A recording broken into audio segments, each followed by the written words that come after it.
नूरी ऐं नारी जोगीअड़ा जहान में, नूरी ऐं नारी जोगीअड़ा जहान में, बरी जिन बारी आओ न जंदी उनरी। सुबेल साथियों, जी लतीफ़ इलाक, मेहरान टीवी जी फिक्री तारीख़ी ऐं तहक़ीक़ी रिहाण शाह जा पंधई पेचरा सां गॾु आउं आहियां सलीम भुट्टो लतीफ़ी। जी लतीफ़ इलाक। लतीफ़ साईं जे पंधे पेचरनि जे हवाले सां मुख़्तलिफ़ रुख़नि में मुख़्तलिफ़ ॾिसनि में असां सफ़र कया आहिनि ऐं अॼु असां हैदराबाद शहर जेको तारीख़ी शहर आहे उन जे फतह चौक जेको टंडो मोहम्मद ख़ान वेंदड़ रस्तो आहे उन खां थोरो ई मोड़ ते साॼे तरफ़ हिते असांखे लतीफ़ साईं जे निस्बत सां इंतिहाई हिकिड़ो अहम ऐं पुराणो बाग़ मिले थो जंहिंमें अंदरि 3 शयूं आहिनि। हिकिड़ो हनुमान जो मंदरु आहे, ॿियो शिव जो मंदरु आहे ऐं काली माता जो मंदरु आहे। ऐं हींअर काली माता जे मंदर जे साॼे तरफ़ ॾांहुं हिकु जबल जो टुकड़ो जंहिंमें हिकिड़ी चुर असांखे नज़र अचे थी जेका लतीफ़ साईं जे चिले जे हवाले सां या लतीफ़ साईं जे निस्बत सां तालुक़ु रखंदड़ माॻ आहे। ऐं हिते अचण खां पोइ मूंखे महसूसु थियो आहे त हीअ 3 माॻ हालांकि असांजे हिंदू मज़हब जे हवाले सां मुख़्तलिफ़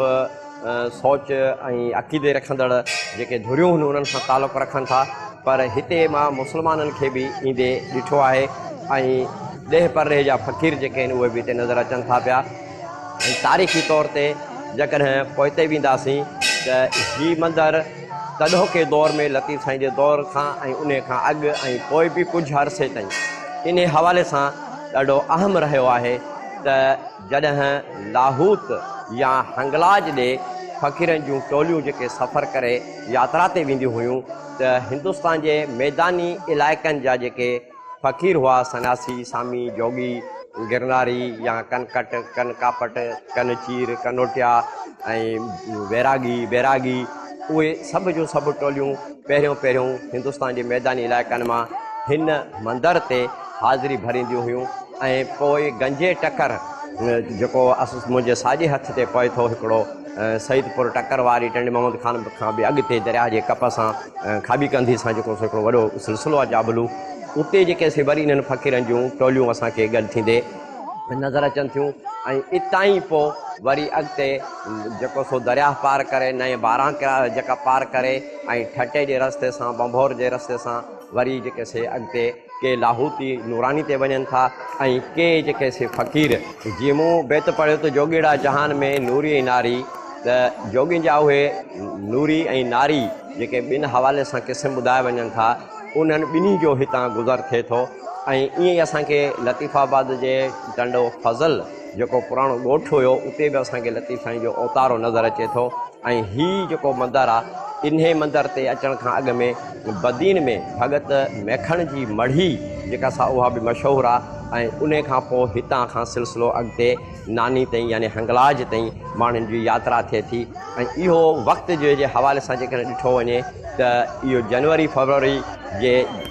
महीननि में हिते इन्हनि फ़क़ीरनि जो अचणु थिए थो ऐं मार्च महीने में हिते चिलाकशी कढी 40 ॾींहं जेको सो रियाज़तूं इबादतूं करे ऐं 40 ॾींहं खां पोइ यानी इहो वरी मार्च जो लॻभॻि बहार जी मौसम थिए थी जॾहिं ही ठटे तरफ़ वञनि था ऐं वरी लतीफ़ साईं जो सुर नूरी जाम तमाची यानी कामोड़ असांखे उन हवाले सां मिले थो पर लतीफ़ साईं जीअं त हिकिड़ो सेक्युलर सहप रखंदड़ सूफ़ी हुयो उन हवाले सां असां जॾहिं लतीफ़ साईं जे फ़िक्र जी ॻाल्हि कंदासीं त लतीफ़ साईं जो अध खां वधीक रिसालो असांखे ग़ैर मुस्लिम किरदारनि ते मिले थो ऐं ख़ासि जेके मख़सूस सुर आहिनि उन में सुर खाहोड़ी सुर रामकली ऐं सुर पूरब जेको आहे इन में उन्हनि जोगियुनि जी जोग जेका आहे पचाइण उन जे उथण वेहण जो तरीक़ो उन्हनि जूं ख़सलतूं उन्हनि जा गुण उन जा अवगुण उन जे रहण कहण जो तरीक़ो ऐं उन तरीक़े सां हुन जी ज़िंदगी घारण जो तरीक़ो ॾुथ ते गुज़ारो करणु ऐं वाट या अवाट जेका आहे कुवाट जेका आहे ॾुखी वाट अड़हंगी वाट जेका आहे उन सां हलणु सिधी वाट सां कॾहिं नथा हलनि त इहो सॼो पस मंज़र जेको असांखे हिकिड़ो मिले थो त उहो हिंद ऐं सिंध जे उन्हनि फ़क़ीरनि जो ही गंजो टकर जेको सो हिकिड़ो हेडक्वाटर असांखे नज़र अचे थो ऐं हिन जेके माग ते असां बीठा आहियूं काली माता जो मंदरु इते बि लतीफ़ साईं जो असांखे जेको ओञाण मिले थो चिले जे हवाले सां त इहे सभु ॻाल्हियूं असांजे उन सिंधी सूफ़ी फ़िक्र जो हिकिड़ो ओञाण आहिनि त मज़हब खां मथबरो थी करे ऐं ॿिन्ही धुरियुनि जा जेके फ़क़ीर आहिनि उहे जेके पाण में रिहाणियूं कनि था उन्हनि जी पाण में कचहरियूं थियनि थियूं ख़्यालनि जी ॾे वठि थिए थी ऐं इन पस मंज़र में पोइ इहो सफ़र नानी ताईं हंगलाज ताईं हले थो ऐं साईं जा इहे टई सुर जेके मूं ज़िक्र कया पूरब रामकली ऐं खाहोड़ी इहे सुर जेके आहिनि इन्हनि फ़क़ीरनि जे मुख़्तलिफ़ धुरियुनि सां या वीचार रखंदड़ ख़्यालु रखंदड़ धुरियुनि सां तालुक़ु रखनि था ऐं इहो हिकिड़ो ओञाण आहे सिंध धरती जो त हिते मज़हब खां मथभरो हिकिड़ो अहिड़ो माहौल जुड़े थो जेको सिर्फ़ु इंसान जी ख़िदमत वहदानियत जी जेका तबलीग आहे हिकिड़ी तौहीद जी तबलीग आहे ऐं इन निस्बत सां लतीफ़ साईं जो इन्हनि सभिनी फ़क़ीरनि सां इन्हनि सभिनी धुरियुनि सां रिहाणियुनि जो मक़सदु जेको उहो इहो हुयो त उन्हनि जे मुख़्तलिफ़ धुरियुनि में जेके चङायूं हुजनि उन्हनि खे बि उन्हनि मुख़्तलिफ़ अक़ीदो रखंदड़ धुरियुनि ताईं पुॼाइजे ऐं उन्हनि धुरियुनि में जेके बिदतूं आहिनि उहे बि उन्हनि धुरियुनि खे जेके अक़ीदो रखनि थियूं इन्हनि धुरियुनि सां इन्हनि ख़्यालनि सां उन्हनि ताईं पुॼाइजे त जीअं गुमराही खां इंसानु बची सघे अहिड़ी तरह ई लतीफ़ साईं ॼण त हिंदुनि खे सिंधी हिंदुनि खे हिंदू मज़हब जो असुलु रूह पे सेखारियो ऐं साॻी तरह लाहौतियुनि जे हवाले सां नूरानी ते जेके पंधु कंदड़ माण्हू हुआ मुस्लमान जोगी जेके हुआ उन्हनि खे वरी उहो इस्लाम जो रूह पे सेखारियो त जीअं वक़्त जे आलमनि जे हथां इंसानु गुमराह न थिए ऐं ही ॿ धुरियूं अणहूंद में टकराव में न अचनि ऐं इन टकराव खां बचण लाइ लतीफ़ साईं हिननि धुरियुनि सां एतिरी वेझड़ाई रखी ऐं उन्हनि जे चङाइनि खे उन्हनि जे गुणनि खे अवगुणनि खे बि ॻायो त जीअं आम माण्हू ताईं उन मज़हब जी अक़ीदे जी सोच जी उन नज़रे जी हक़ीक़ी सूरत हाल पहुचाए सघिजे ऐं ईअं ई मुस्लमाननि जे लाइ बि उहो ई जेको सो साईं तसवर रखियो पियो ऐं इन जो मक़सदु सिर्फ़ु इहो हो त सिंध धरती सिंधी क़ौम खे मज़हब जे बुनियाद ते फ़िरक़नि जे बुनियाद ते विराइण खां बचाइण लाइ हिकिड़ो सहप भरियो सेहतमंद माहौल पैदा करे जेको क़ौमी सुञाणप जे हवाले सां या क़ौमी कारज जे हवाले सां निहायत अहम आहे ऐं लतीफ़ साईं जॾहिं हिते अचनि था त साईं जी ज़िंदगी जॾहिं कोटड़ी मोगल में रहनि था ऐं भगत दोस्त हुयो मदन उहो हुन सां गॾु आहे ऐं साईं जी उमिरि 19.5 साल खनि थींदी यानी 1121 में 1102 में लतीफ़ साईं ॼमनि था ऐं 19 साल जी 19.5 साल जी उमिरि में 1121 में पहिरियों जेको सफ़र पंहिंजे वालिदैन खे बिना ॿुधाए जेको कनि था उन जी पहिरीं मंज़िल जेको सो ही गंजो टकर आहे ऐं भगत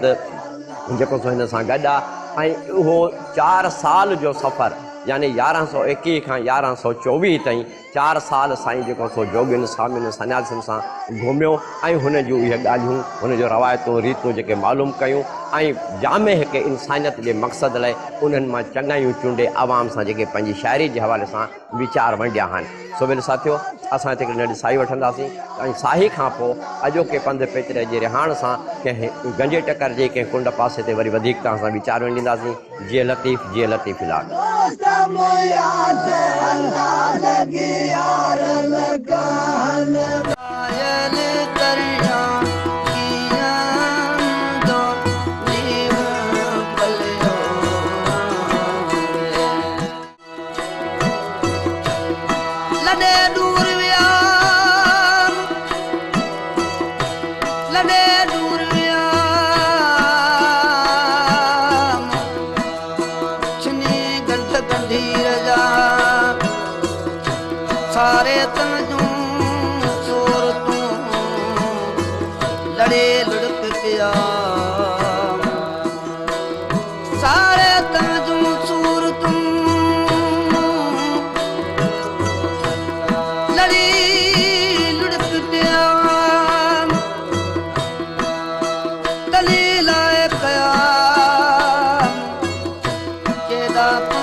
तराठा आहुया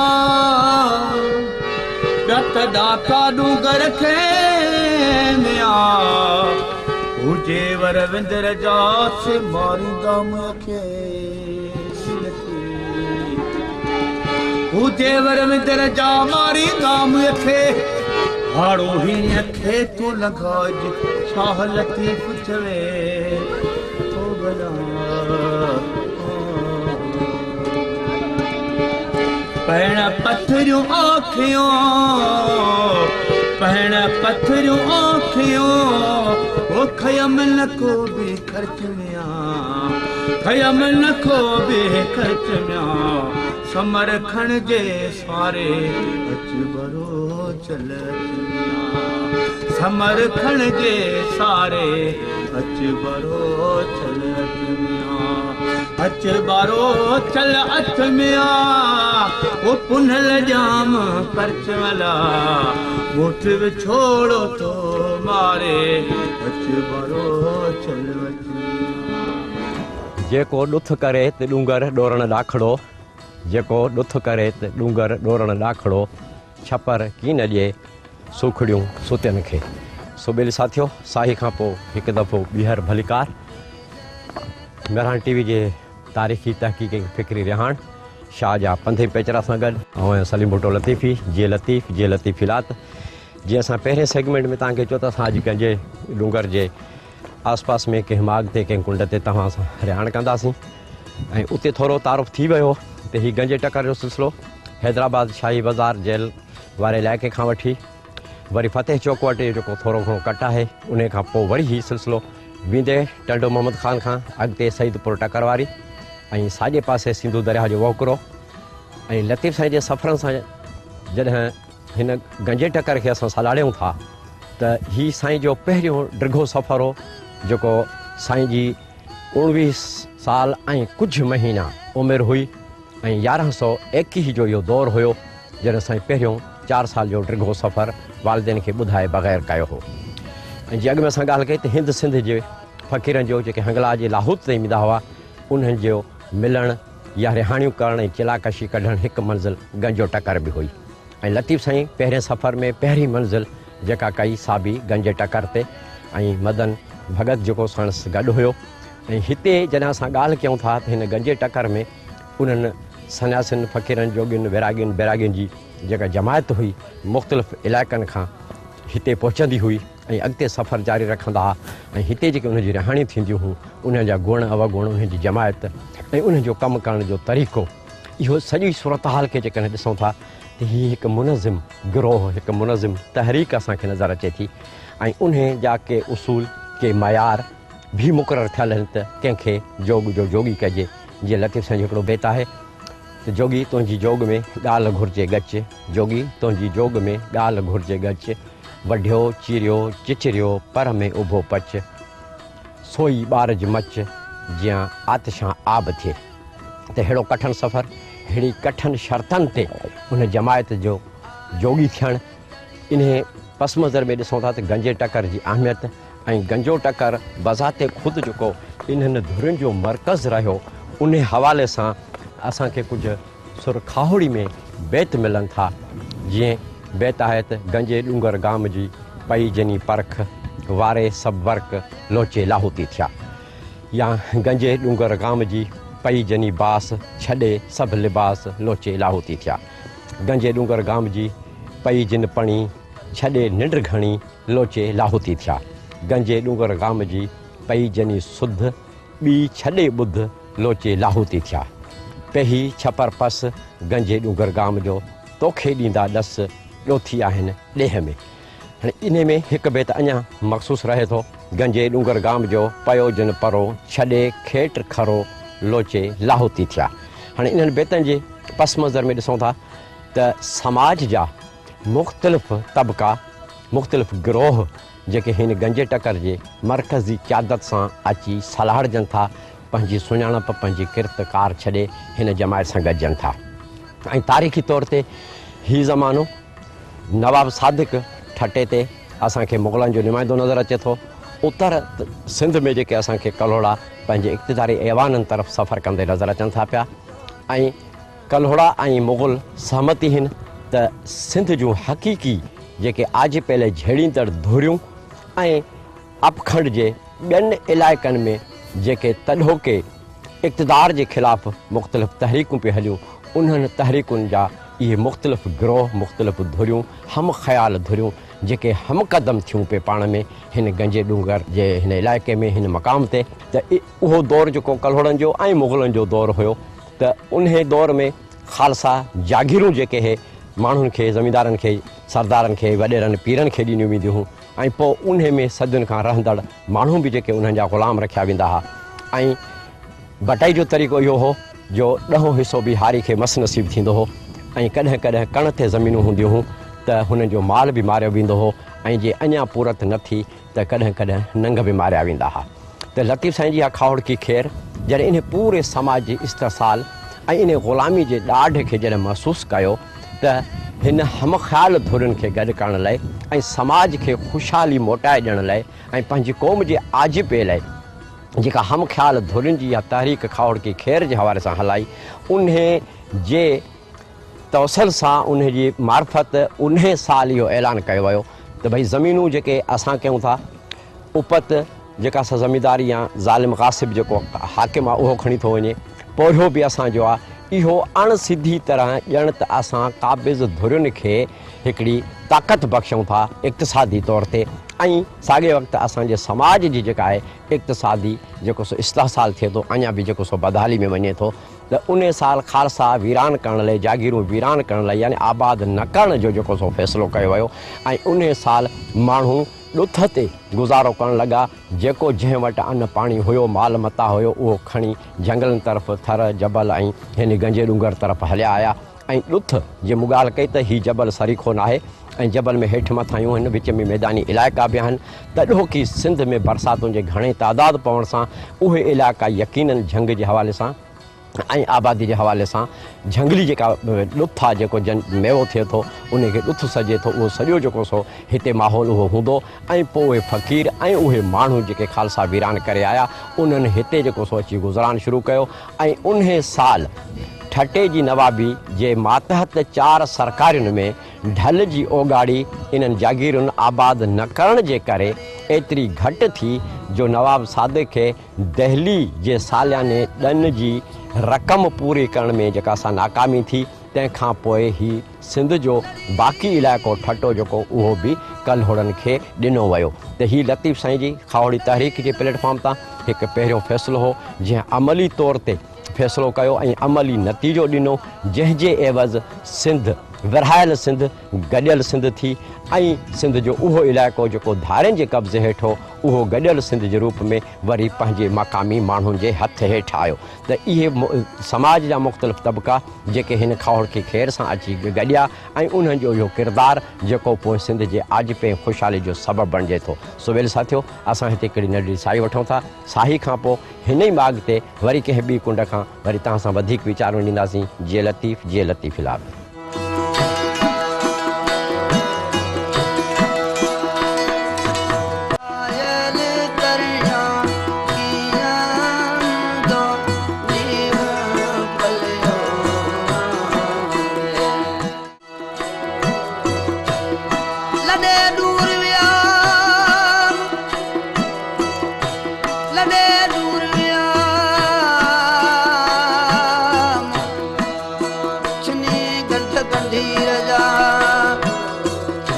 सारे तंजूं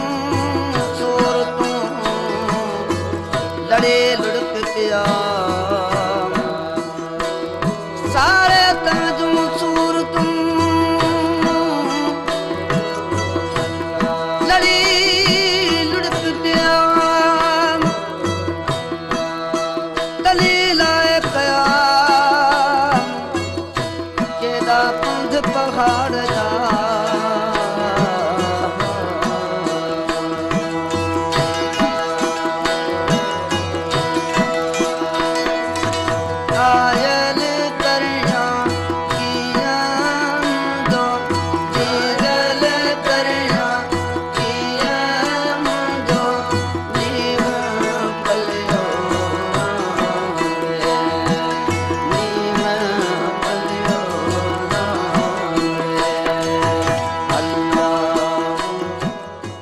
डोरे डोरे डे मां खाहोड़ी आया, डोरे डोरे डे मां खाहोड़ी आया, मयन पेरें खे कोह ॼाणा कंहिं पार जी। सो वेल साथियो, साही खां पोइ हिकु दफ़ो ॿीहर भलिकार जीअं लतीफ़ इलात मेरान टीवी जी फ़िक्री तारीख़ी ऐं तहक़ीक़ी रिहाण शाहजा पंध पेचरा सां गॾु ऐं आहियां सलीम भुट्टो लतीफ़ी। सो वेल साथियो, असां गंजे डूंगर जे पहाड़नि में असां तव्हां सां मुखातिब आहियूं ऐं जीअं मूं अॻु में ॻाल्हि कई त लतीफ़ साईं गंजे डूंगर जे हवाले सां जेका निस्बत हुई ऐं सुर खाहोड़ी जा जेके बेत हुया या खाहोड़ी तहरीक जेका हुई उन जो वास्तो लतीफ़ साईं जे पंध पेचरनि सां गॾोगॾु हिते जे उन मज़ाहमती तहरीकुनि सां गॾु त कुझु जेकॾहिं ॻाल्हि हिन तरह कजे त सुर खाहोड़ी सां गॾोगॾु जेकॾहिं रामकिली ऐं पूरब सुर खे बि जेकॾहिं गॾे करे साॻे तनाज़ुर में साॻे पस मंज़र में ऐं साॻे वीचार सोच ऐं ख़्याल सां जेकॾहिं उनखे पढ़िजे त इहो हिकिड़ी वाज़े सूरत हाल असांजे साम्हूं ईंदी त हीअ उहे फ़िक्री माण्हू जाखोड़ी माण्हू जेके समाज जी भलाई लाइ पंहिंजो पंहिंजो किरदारु अदा करण वारा हुया। जीअं साईं जो हिकिड़ो बेत आहे त जित न पखीअ पेर तित टिमके बाहिड़ी, जित न पखीअ पेर तित टिमके बाहिड़ी, ॿियो ॿारींदो केरु खाहोड़ की खेररी। त माना अहिड़ो माहौल, अहिड़ो ॾाढ, अहिड़ी महकूमी, अहिड़ी बदहाली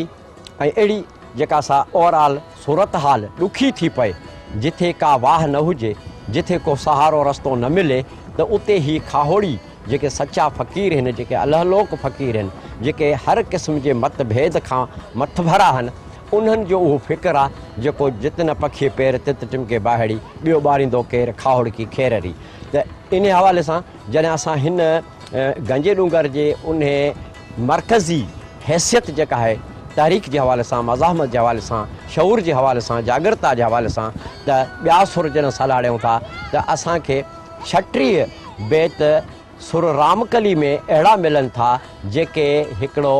जामे क़िस्म जो तसवर ॾियनि था। जीअं शुरू में मूं बेत पढ़ियो त नूरी जोगीअड़ा जहान में नूरी ऐं नारी, जोगीअड़ा जहान में नूरी ऐं नारी, ॿरी जिन ॿारी आऊं न जीअंदी उनरी। हाणे आख़िरी बेत जी वराणी आऊं न जीअंदी उनरी मुख़्तलिफ़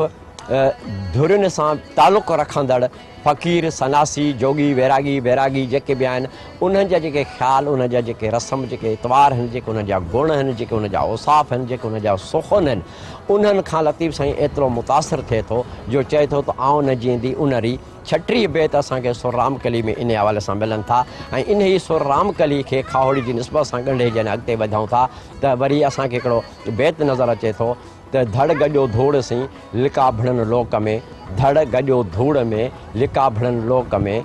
ॻाल्हि ॻहले लोक सी पधर पए न कनि का मुल आहे तन मूं पिरियां जी ॻाल्हि हड़ी त हीउ फ़क़ीर पंहिंजे उन मक़सद लाइ पंहिंजे मंज़िल लाइ पंहिंजे उन सौंपियल ज़िमेवारी खे निभाइण लाइ एतिरो त मख़फ़ी तरीक़े सां लिकल तरीक़े सां ॻुझे तरीक़े सां कमु था कनि जो बज़ाहिर साईं थो चए त धड़ गॼो धूड़ में हुन जो ज़ाहिरी वजूद धड़ जेको आहे बबूत आहे धूड़ में पर इन लोक में अवाम में हू लिक कयो हलंदा था रहनि ॻाल्हि ॻहले लोक सी पधर पए न कनि कंहिं बि आम रवाजी माण्हू सां इहा ॻाल्हि पंहिंजे राज़ जी जेका आहे पंहिंजी तहरीक जी जेका आहे पंहिंजे वीचार जी पंहिंजी मंज़िल जी जेका ॻाल्हि आहे ॻुझ जी ॻाल्हि आहे उहा कंहिंसां कोन था सलनि पोइ साईं थो चए का मुल आहे तन मूं पिरियां जी ॻाल्हि हड़ी पर अहिड़नि माण्हुनि वटि अहिड़नि ओहञाणनि वारा जेके फ़क़ीर आहिनि इन्हनि वटि मुंहिंजे महबूब जी मुंहिंजे पिरी जी मुंहिंजे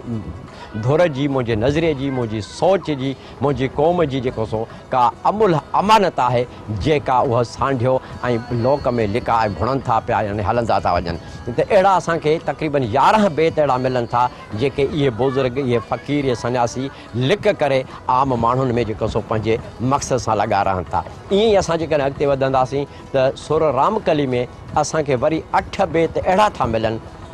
त हलो त तकिया पसूं तंजा हलो त तकिया पसूं तंजा हिकिड़ो जामे सॾ आहे जीअं सुर खावड़ जा शुरू वारा बेत असां पढ़ियासीं त जनी पई परख वारे सभु वर्क लोचे लाहूती थिया छॾे सभु लिबास लोचे लाहूती थिया छॾे निंड घणी लोचे लाहूती थिया इहे मुख़्तलिफ़ तबक़ा जेके हिन खावड़ी तहरीक सां गंजे डूंगर जे हिन मर्कज़ी क़ुवत ताक़त क़यादत सां जेके पाण सलाहण लाइ आया उन हवाले सां निस्बत सां असांखे सुर रामकली में वरी 8 बेत अहिड़ा मिलनि था हलो त तकिया पसूं तंजा मुख़्तलिफ़ फ़क़ीरनि जा मुख़्तलिफ़ औसाफ़ गुण ऐं सुखुन ॼाणाए मरां मथो पिटियां निहारियां नेरान सुखुन जे संदान आउं न जंहिंदी उनरी सुखुन जे संदान जेके जन जा उहे सुखुन आहिनि उहे गुण आहिनि उन्हनि खां सवाइ मुंहिंजो जीअण नथो थिए त इहो हलो त तकिया पसूं तन जा इहो हिकिड़ो जामे सॾ आहे घणाई खे सॾ आहे घणाई खे गॾु करण जो सॾ आहे ऐं घणाई जी भलाई लाइ समाज खे बहितर बणाइण लाइ पंहिंजी धरती पंहिंजी क़ौम जी भलाई लाइ बहितरी लाइ जेको हिकिड़ो जामे सॾ आहे ऐं उन वक़्तु जॾहिं असां ॾिसूं था त इहो जामे तहरीक जुड़े थी पई त 1736 में जीअं मूं अॻे सेगमेंट में ॻाल्हि कई त साईं जे इन तहरीक जे करे ई ख़ालसा वीरान थिया त 1736 में विरहायल सिंध गॾियल सिंध थी ऐं मक़ामी माण्हुनि जे हथ हेठि आई त उन सां गॾोगॾु जॾहिं असां बेत पढ़ियासीं लिका भणनि लोक में त उहे जेके दुश्मन क़ुवतूं धारियूं क़ुवतूं जेके हिन ते नज़र रखंदियूं हुयूं जेके हिन जे कमकार ते नज़र रखंदियूं चुरपुर ते नज़र रखंदियूं त उहे पाण खे उन जासूसनि खां उन्हनि जेके दुश्मन क़ुवतुनि खां पाण खे लिकल रखण लाइ जेको राज़दारी में ईअं हलंदा त लिका भणनि लोक में त इहे बेत जेके आउं न जंहिंदी उनरी 36 बेत ऐं 11 बेत जेके लिका भणनि लोक में या 8 बेत जेके हलो त तकिया पसूं तन जा इहे सभु जा सभु उन तारीख़ी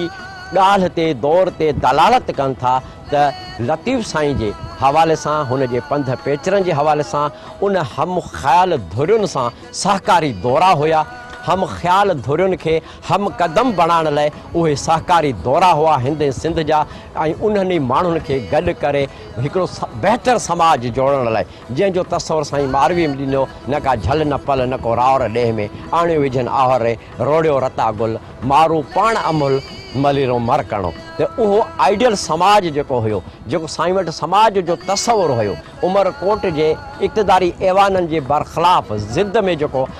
हक़ीक़ी अवामी मलीर जो तस्वुरु हो जेको समाज जे आजपे जो तस्वुरु हो उहा मंज़िल उहा ख़्वाब साबिया करण लाइ ही जमायत जेका पाण पतोड़े रही ऐं जंहिंजे लाइ डॉक्टर गुलाम नबी सदायो या डॉक्टर मरहूम शाहनवाज़ सोढर ऐं डॉक्टर बलोच मुतफ़िक़ तौर ते सुर खाहोड़ी जे खाहोड़ी किरदारनि जे हवाले सां इन ॻाल्हि ते मुतफ़िक़ आहिनि त खाहोड़ी अलामत खे तव्हां रूहानी हवाले सां सूफ़ी हवाले सां पीरी मुर्शिदी जे हवाले सां जेका तमसील ॾियो पंहिंजी जाइ ते आहे, पर खाहोड़ियुनि जो वजूद हक़ीक़ी वजूद आहे ऐं उन्हनि जे वजूद जो इहो पहलू जेको इनकलाबी आहे, जेको जागृताई आहे, जेको तहरीक जे हवाले सां आहे, जेको शौरी हवाले सां आहे, उन खां इनकार करण बि खाहोड़ियुनि जे इन किरदार सां हिकिड़ी नाइंसाफ़ी थींदी। ऐं सोरले पंहिंजे किताब में लिखियो भिटे जे शाह में त लतीफ़ साईं कांट ऐं हेगल जे बरक्स अहिड़ो शाइर हुयो जेको पंहिंजे दौर में हर क़िस्म जी सियासी वाक़े ऐं हलचल खां बेनियाज़ या बेख़बर न हुयो। ऐं इन ई पस मंज़र में मरहूम इब्राहिम जोयो लिखियो हो शाह सचल सामी किताब में त लतीफ़ साईं जे ज़हन में सिंध जे आजपे जो हिकिड़ो ख़्वाबु जेको जलवागर थियो हुयो ऐं उन ख़्वाब जी साभिया माणण लाइ लतीफ़ साईं जी 63 साल जी उमिरि ई जेका आहे सा उन सिंध जे आजपे जी जाखोड़ जा हक़ीक़ी दौर या साल चई सघजनि था। त सुबेली साथियो त हीअ गंजो डूंगर ऐं उते हे खाहोड़ियुनि जी खेर ऐं उते हिन हिंद सिंध जे बुज़ुर्गनि जो रिहाणियूं करणु, ख़्यालनि जी ॾे वठि करणु ऐं पोइ हितां वरी मुख़्तलिफ़ ॾिसनि में मुख़्तलिफ़ रुखनि में उहे जेके पंध हुया मजमूई तौर ते उहे सिंधी समाज खे नए सिर अॾण लाइ उहा जाखोड़ी क़ुवतूं हुयूं जेके पाण पतोड़े रहियूं सिंध जे आजपे लाइ बि, सिंध जे बहितरी लाइ बि। ऐं इन पस मंज़र खे रूहानी हवाले खां सां गॾोगॾु तारीख़ी हिकिड़ो पस मंज़र आहे जंहिंखां अलॻि न करणु घुरिजे। सुबेल साथियो असांजी अॼोकी रिहाण शाह जा पंध पेचरा जो वक़्तु पुॼाणी खे पहुचे थो। सलीम भुट्टो लतीफ़ खे इजाज़त ॾींदा। वरी ईंदड़ हफ़्ते कंहिं नए रुख में नए ॾिस में वरी कंहिं नए माग ते तव्हां सां लतीफ़ साईं जे पंध पेचरनि जे हवाले सां वीचार ॾींदासीं। जीअं लतीफ़ इलाद।